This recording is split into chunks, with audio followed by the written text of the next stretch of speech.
अच्छा, clause and phrase. Clause क्या होती है?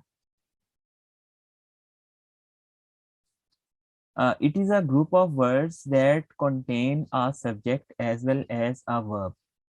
तो क्लॉज क्या होती है? ये एक ग्रुप है अल्फाज का, that contains a subject as well as a verb, जिसमें सब्जेक्ट और वर्ब का होना जरूरी है। A clause is a meaningful combination of words. It can alone express a complete meaning or an idea. It can be a simple sentence. अच्छा, अब इसमें ना 3 से 4 चीजें हैं, मैं सिंपल करके बता देता हूँ जो आपने याद रखनी।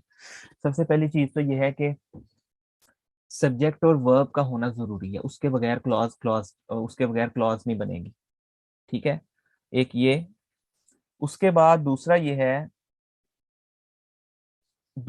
है कि इसमें एक मीनिंगफुल कॉम्बिनेशन होता है वर्ड्स का। ठीक है, तीसरी बात ये है कि कंप्लीट मीनिंग देता है ये। ठीक है, इट अलोन, अलोन का मतलब है कि इसके साथ फ्रेज ना भी हो ना क्लॉज के साथ, तो ये मीनिंग अपना कन्वे करता है। इसी तरह लास्ट बात ये है कि ये अकेला एक सेंटेंस भी कहलाता है। आगे देखो, एग्जांपल है, I am sleeping in the bed. ठीक है, अब इसमें क्या है कि आई एम स्लीपिंग, इसमें क्लॉज है। इन द बेड जो है वो हमारे पास क्या है? फ्रेज है। इन द बेड क्लॉज क्यों नहीं है? बताएं, जल्दी से बताएं, मिसबा बताओ, इन द बेड क्लॉज क्यों नहीं है? तो क्योंकि ये कंप्लीट नहीं है, ना इससे सेंस बन रही है। हाँ, सबसे पहले तो आप कहोगे ना इसमें इन द बेड जो है, ना तो इसमें वर्ब है ना इसमें सब्जेक्ट है। ठीक है, तो ये फ्रेज है।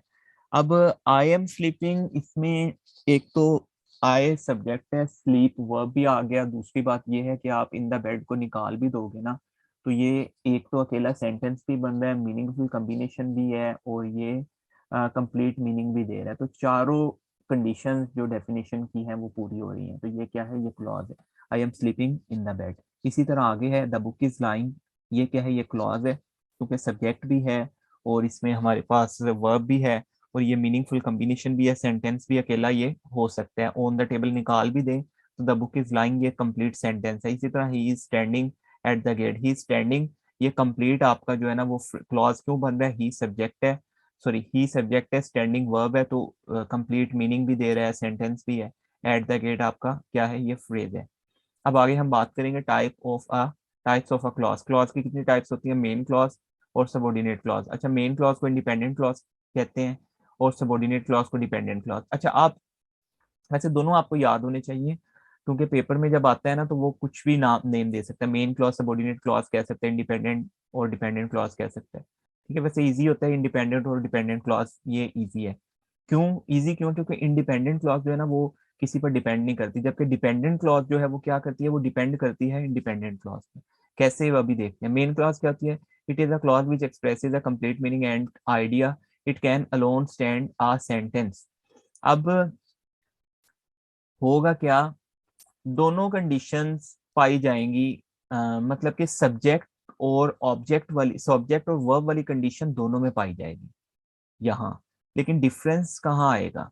जो सबऑर्डिनेट क्लॉज है ना, डिपेंडेंट क्लॉज, वो मीनिंगफुल कॉम्बिनेशन नहीं होगा, वो एज अलोन एक सेंटेंस नहीं बन सकता। ठीक है, इस वजह से जो है वो डिफरेंस है दोनों में। मेन क्लॉज है क्या है? एक तो वो मीनिंगफुल कॉम्बिनेशन है, और ये है कि वो सेंटेंस भी है अकेला, आइडिया भी कंप्लीट हो रहा है। ठीक है, देखो, I saw a man who was crying. Who was crying क्या बन रहा है इसमें? तैयबा आप बताओ जल्दी से, हु वॉज क्राइंग क्या है इसमें? सर वो फ्रेज। गलत कर दिया ना, माइंड किधर है? फ्रेज में तो सब्जेक्ट और वर्ब होता नहीं है। देखो, इसमें हु सब्जेक्ट है, वॉज हेल्पिंग वर्ब आ गया, क्राइंग आपके पास वर्ब है, तो ये फ्रेज कैसे बन गया? फिर क्या होगा सर जब? ये आप बताओ Misbah. Dependent clause. Dependent clause है, शाबाश, अब देखा ना, आप ठीक बताया है। ये डिपेंडेंट क्लॉज है। आई सा मैन, ये इंडिपेंडेंट क्लॉज है। फर्क क्या है दोनों में? दोनों में सब्जेक्ट भी है, वर्ब भी है, लेकिन ये क्या है कि आई सा अमैन ये कंप्लीट मीनिंग दे रहा है, अलोन एक सेंटेंस ये है। अगर आप देखो ना, आप हु वाज क्राइंग को निकाल भी दो ना, तो आई सा मैंने एक आदमी को देखा, ये कंप्लीट एक सेंटेंस बन रहा है, तो ये इंडिपेंडेंट क्लॉज है। ठीक है, मेन क्लॉज। अब अगर आप आई सा अ मैन को निकाल देते हो ना, पीछे बचता है हु वाज क्राइंग। अगर आप कहीं अकेला लिखते हो हु वाज क्राइंग, कौन रो रहा था, तो ये तो सेंटेंस ही चेंज हो गया आपका। ठीक है, तो इस वजह से ये आपकी डिपेंडेंट क्लॉज है। जैसे इसी तरह I met a boy main clause है, who helped me a lot, who helped me a lot ये अकेला अगर आप आई मेट अ बॉय को निकाल देते हो तो who help me a lot इसमें से आपको कोई भी चीज नहीं समझ में आएगी, ठीक है, किसकी बात हो रही है। इसी तरह we met a girl who could speak well, तो हु कुड स्पीक वेल आपकी जो है वो डिपेंडेंट क्लॉज होगी, ठीक है। ये आपने ना ये करना है, ये आज पढ़ा दूंगा, उसके बाद आपने ना एमसीक्यूज ढूंढ लेने हैं। कुछ भी गूगल पर सर्च करोगे ना एमसीक्यूज निकल आते हैं, आप वहां लिखो क्लॉजेज एंड फ्रेजेस या टाइप्स ऑफ क्लॉजेज एमसीक्यूज, वो निकल आएंगे, उसकी प्रैक्टिस आपने लाजमी करनी है। अब जो भी काम हम कर रहे हैं उसकी एमसीक्यूज की प्रैक्टिस लाजमी करनी है, पेपर में एमसीक्यूज आने हैं आपके स्क्रीनिंग में। अच्छा, नेक्स्ट है सबॉर्डिनेट क्लॉज क्या होता है, वैसे डिस्कस कर भी लिया लेकिन अलग से भी कर लेते हैं। सबॉर्डिनेट क्लॉज क्या होता है, इसको डिपेंडेंट क्लॉज कहते हैं। It is a clause which can not express a complete meaning, it alone can not stand as a sentence as it depends on the other clause. Other clause कौन सी, किस पर ये डिपेंड कर दिया, main clause पर और independent clause पर, इस वजह से इसका एज इट सेल्फ अपना कोई मीनिंग नहीं है। जैसे they contacted Ali who had not paid the bill.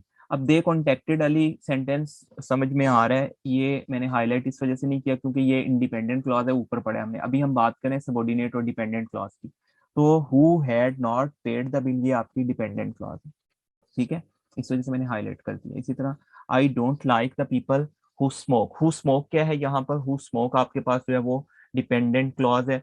इसी तरह she loves her husband who never tells a lie, तो who never tells a lie ये क्या है आपके पास, ये आपके पास डिपेंडेंट क्लॉज है।